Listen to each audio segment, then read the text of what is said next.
በሚሊዮኖች የሚቆጠር የባንክ ክምችት ከ80 ሚሊዮን ብር በላይ በሚያወጡ ቅንጡ መኖሪያ ቤቶችና ከአዲስ አበባ እስከ ዱባይ የሚቀያየሩ ውድ መኪናዎች። ታዲያ ሉላ ገዙ፣ ህፃዮት አበበ፣ ብሩክታይት ሽመልስና ሳያት ደምሴ ይህንን ማንም ሊደርስበት የማይችለውን የተቀናጣ ህይወት የሚመሩት እኛ በምናውቀው የሚዲያና የፊልም ስራ ብቻ ነው ወይስ በስተጀርባ ያልተሰማ ያልተነገረ ሌላ ሚስጥራዊ የገቢ ምንጭ አላቸው? እውነታውን ለማወቅ ቪዲዮውን እስከ መጨረሻ ተከታተሉ። መነሻዋን ከትምህርት ቤት ሞዴሊንግ አድርጋ ከዛም አዲስ አበባ ሚስ ኢትዮጵያ በመባል እያደገች ሄዳ ሚስ ወርልድ በሚል ውድድርም እውቅናዋንና ገንዘብን በሰፊው ማግኘት የጀመረችው ሉላ ገዙ በፊልም ኢንዱስትሪ ላይም ተቀላቅላ ለመስራት ሙከራ አድርጋለች። ሉላ አብዛኛው ኢትዮጵያውያን እንዲያውቃት ያደረጋት ኢቢኤስ ቴሌቪዥን መቀላቀሏ ሲሆን በብዙ መንገድ በኢትዮጵያውያን አይን ውስጥ እንድትገባ ሆናለች።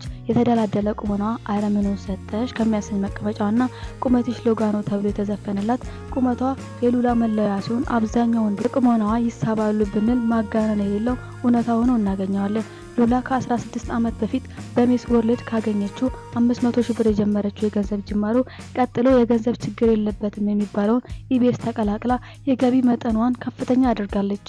በኢቢኤስ ቤት ከፍተኛ ተከፋይ ከሆኑት መካከል ስትሆን ጥቅማ ጥቅምን ሳይጨምር ከ300,000 ብር በላይ የተሻገረ ደሞዝ ይከፈላታል። ሉላ ልጆቿን ወልዳ ትዳሩ የፈረሰ በመሆኑ ልጆቿን ያሳደገችው ቤተሰቦቿንም ያገዘችው ኢቢኤስ በሚከፍላት ገንዘብ ብቻ አይደለም። የተለያዩ ካምፓኒዎች ብራንድ አምባሳደር በመሆንም ለቁጥር አዳጋጅ የሆኑ ሚሊዮን ብሮችን ታገኛለች። የገንዘብ ጥያቄ ሙሉ በሙሉ የተፈታ መሆኑን የሚነገርላት ሉላ ማረጋገጫዋ ቅርብ ጊዜ ትውስታችን በነበረው የፊንቴክ ኢንቨስትመንት ግሩፕ ብራንድ አምባሳደር ከነበሩ ሰዎች መካከል እሷም አንዷ የነበረች ሲሆን በወቅቱ ይከፈላት የነበር 8 ሚሊዮን ብርና ቢዋይዲ መኪና አልፈልግ ብላ በገዛ ፈቃዷ የለቀቀችው ምንም አይነት የገንዘብ ጥያቄ ስለሌለባት መሆኑ ያረጋግጣል። አሁን ሉላ በሀገራችን የሚዲያ ክፍያ ህይወት እንደዚህ መኖር ይቻላል ወይ የሚያስብል የተቀናጣ ኑሮን ትኖራለች። ከ70 ሚሊዮን ብር በላይ በሚገመተው ቅንጡ መኖሪያ ቤት ውስጥ ከሁለት ሴት ልጆቿ ጋር ስትነሸነሽ በአዲስ አበባ ጎዳና ላይ ደግሞ ሁለት የተለያዩ ቅንጡ መኪናዎችን እያፈራረቀች እንደምታሽከረክር ይነገራል። የምትለውና የምታድርባቸው አሊያም የምትዝናናባቸው ቦታዎች ሁሉ ቅንጡ መሆናቸው ሲነገር የባንክ አካውንቷን በብር የተጨነቀ መሆኑ ኑሮን ሉላ ትኑሮ ያሰኛል። ሉላ ብዙ ጊዜ ባይሆንም አልፎ አልፎ ግን እንቅስቃሴዎቿ በቦዲጋርድ የታጀበ መሆኑንም ሰምተናል። ታዲያ ተወዳጇ የኢቢኤስ አቅራቢ ሉላ ገዙ ይህን ሁሉ የተቀናጣ ህይወት የምትኖረው በሚዲያና በብራንድ አምባሳደርነት ነው ብሎ ለማመን ቢከብድም የሚታወቅ ምንም አይነት የግል ስራ ወይም ቢዝነስ ግን እንደሌለ አረጋግጠናል። ብቻ በሚሊዮን ብሮች እየተንበሸበሸች በቅንጦት ማዕበል ውስጥ እንዳሻት ትዋኛለች። በረከትሽ ይደርብን እያልን ከዚህ በላይ እንዲበዛላት እንመኛለን። ህፃዮት አበበ በኢትዮጵያ ፊልም ኢንዱስትሪ ውስጥ ከማይረሱና ምንም እንኳን ፊልሞችን ከሰራች 10 ዓመታትን የተሻገረች ቢሆንም አሁንም ድረስ እንደ ትናንት የምትታወስና የውበት መለኪያ ተደርጋ የምትጠቀሰው ህፃዮት አበበ ከተቀናጡ እንደሷ ነው ተብሎላታል። በአደባባይ በተደጋጋሚ ጊዜ ስለ ሀብታቸው ከተነገረላቸው ሴት አርቲስቶች ቀዳማዊ ስትሆን የገንዘብ ምንጯ ግን የሰራቻቸው ውስን ፊልሞች አሊያም ብራንድ አምባሳደር ሆና ያገኘቻቸው ሚሊዮን ብር አይደሉም። ከዛ የምታገኛቸው ገንዘቦች የህፃዮት አመታዊ የቅንጦት ህይወትን ለማሸነፍ በቂ ሊሆኑ አይችሉም። መጀመሪያ ሀብት እንቅስቃሴ የተጀመረው ከከበረው ባለሀብት ተስፍሽ ማለትም የቫርዳሱ ባለቤት ጋር ጋብቻዋን ፈጽማ ልጆችን በወለደችበት ጊዜ ነው። ከልጆች በኋላ ትዳራቸውን ማስቀጠል ባትችልም የቅንጦት ኑሮዋን ግን አስቀጥለዋለች። ከተስፍሽ ጋር ስትለያይም አንድ መኖሪያ ቤት፣ አንድ ማሽንና 500,000 ብር ተቀብላ ተለያይታለች። ይህ አሁን የጠቀስነው ብር አሁን ባለው ተመን ሳይሆን ከ7 እና ከ8 ዓመት በፊት በነበረው የገንዘብ ተመን ነው።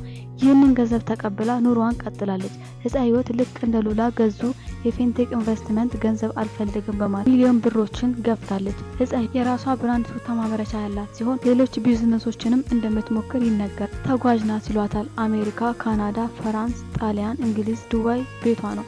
እንደፈለገች ትመላለሳለች። እንደ ቀልድ የተሽከረከረችባቸው ሀገራቶች ከ40 የተሻገሩ መሆናቸውም ይነገራል። ቅንጡ መኖሪያ ቤቷ ከ80 ሚሊዮን ብር በላይ ሲገመት ቪኤት እና ገመቺስ አይነት ቅንጡና እጅግ በጣም ውድ የሆኑ መኪናዎች የቀያየረች ታሽከረክራለች። ከሀገር ውስጥ እስከ ሀገር ውጪ በወራቶች ብቻ ለመዝናናት የምታወጣው ገንዘብ የአንድ ኢትዮጵያዊ ብቻ ሳይሆን 3 እና 4 ኢትዮጵያውያን ህይወትን እስከ ወዳኛው መቀየር ይችላል።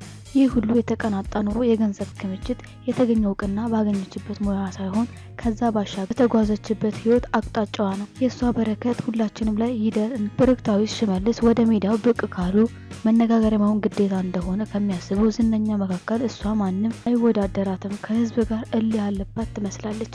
በሚዲያ ወጥታ ሊነገሩም ላይባሉም የማይገቡ ነገሮችን በድፍረት ትናገራለች። ብሩክቲ ይሄ ከባህል አንጻር ልክ አይደለም፣ ይሄኛው ኢትዮጵያዊ አሊያም ቤተሰብን አንገት ያስደፋል የምትለው ነገር የላትም። እንዳሻዋ የልቧን ቀልቧ የፈቀደውን ነገር ሁሉ ታደርጋለች። ሰዎች አሁን ያለውበትን ህይወት ደረጃ ብቻ ነው የሚያዩት። ነገር ግን ብዙ መከራዎችን አልፌያለሁ በማለት ያለፈችበትን መከራ ስታስረዳ አሁንም ድረስ ኢትዮጵያውያን እንደ ኖርማል የሚኖሩትን የዕለት ተዕለት የኑሮ ህይወት መሆኑን ብዙሃኑ ፈገግ አሰኘች። ብሩክቲ ከሐዋሳ መጥታ የፊልም ኢንዱስትሪውን ተቀላቅላ ብዙ የማይባሉ ፊልሞችን ሰርታለች። ከሚከፈላቸው ተዋናዮች መካከል ስትመደብ የትወና ብቃቷ አስገራሚ ነው ከሚባሉት ለመመደብ ያስቸግራል። ብሩክቲ ከአመታቶች ቀደም ብላ የአንድም የሁለት ድርጅቶች ብራንድ አምባሳደር የነበረች ሲሆን ከዛ በኋላ የራሷ ቬሎ ቤት ከፍታ መልሳ ዘግታዋለች። ቬሎ ቤቱን ከዘጋች በኋላ ከፊልም ኢንዱስትሪውም ሙሉ በሙሉ ጠፋችና የህይወት አቅጣጫዋን ቀየረች። ጊዜዋን የምታሳልፈው ዓለምን እየዞረች በመዝናናት ሆነ። ኑሯንም በኢትዮጵያና በዱባይ በማድረግ እየተመላለሰች ትኖራለች። የዕለት ተዕለት እንቅስቃሴዎቿ ውድ የሆኑ ልብሶችና ጌጣጌጦችን እየተጠቀሙ አሉ የተባሉ መዝናኛ ስፍራዎችን በመዞር ፎቶ መነሳት ከዛም ኢንስታግራም ላይ መለጠፍ ሆነ። እንደ ሌሎቹ የሙያ ባልደረቦቿ ማስታወቂያ ስትሰራ አሊያም ብራንድ አምባሳደር ስትሆን አትታይም። የምትታየው አውሮፓ፣ አፍሪካ፣ ኤዥያ ስታካልል እንጂ። ታዲያ ይህ ሁሉ የቅንጦት ኑሮ ለመኖር ገንዘብ ከየት እንደሚመጣ አይታወቅም። እሷ ግን መቀናጣቷ ይቀጥላል። ለራሴ የቻልኩትን ያህል ኢንቨስት አደርጋለሁ፣ ራሴን ለማሳመር ማውጣት ያለብኝን ሁሉ አውጣለሁ ስትል በፊት እርጅና መልክና ቁመናዋን እንዳያጠፋም ሰርጀሪ እየተሰራች እንደምትኖር በድፍረት ተናግራለች። አዲስ አበባ ሌክጀሪ አፓርትመንት ቤት ሲኖራት በዱባይም እንደዚሁ አፓርትመንት እንዳላት ይነገራል።